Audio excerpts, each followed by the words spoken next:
didn't just marry my husband. I married his mother. I married his sisters. The day I entered that house, they made me know that I didn't belong.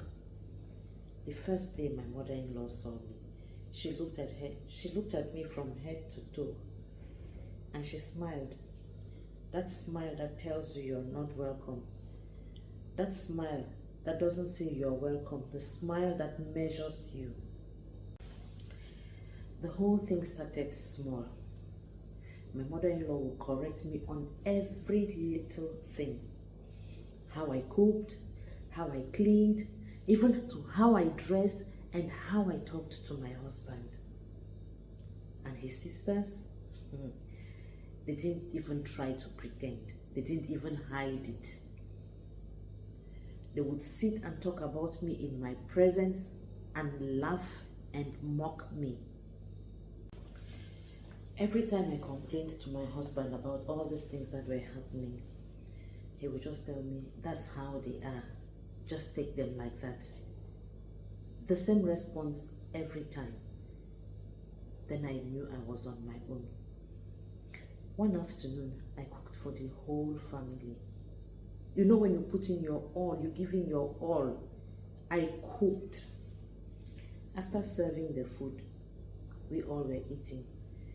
My mother-in-law stopped and said, my son has suffered. And all of them burst into laughter. I sat at that dining. Tears filled my eyes, but I held them. I said, no, I will not give them this satisfaction. They will not see these tears roll down my cheeks. Later on, when I went to the bathroom, I turned on the shower and I cried. I cried. And I said to myself, enough is enough.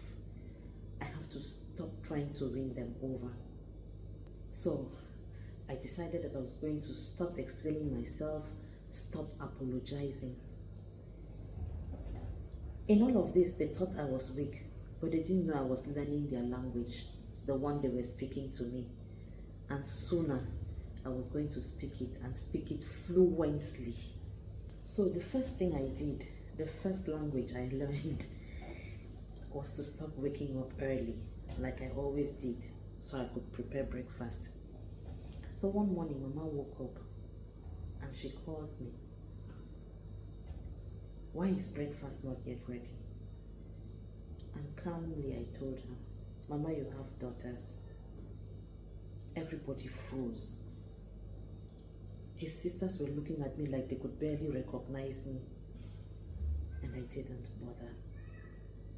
They stopped greeting me. And I stopped responding. If they disrespect me, I give it back to them, but in a calm and subtle way. They would mock me. If it's something I could get back at them, I do immediately without wasting time. So my husband started noticing it. And he asked me, why are you behaving like that? I said, like how? That same day, I was passing in the living room. They were all seated. And my mother-in-law said, some women don't just know how to keep a home. Immediately I turned and looked at her and I said, and some mothers don't know how to raise sons.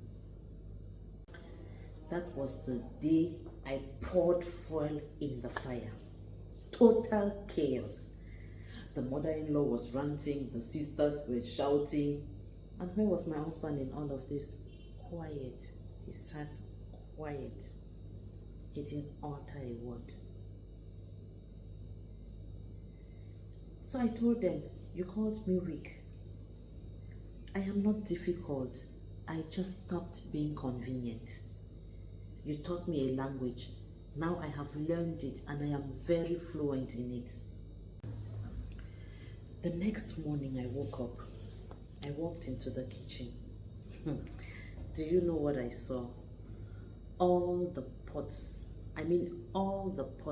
had disappeared. My mother-in-law stood there looking at me with her arms folded and smiling. Then I walked to one of the cupboards. I brought out a pot I had bought with my money and I started cooking. She came closer as if she was going to enter my body, and she said, "In this house, respect comes before comfort. You think you can challenge me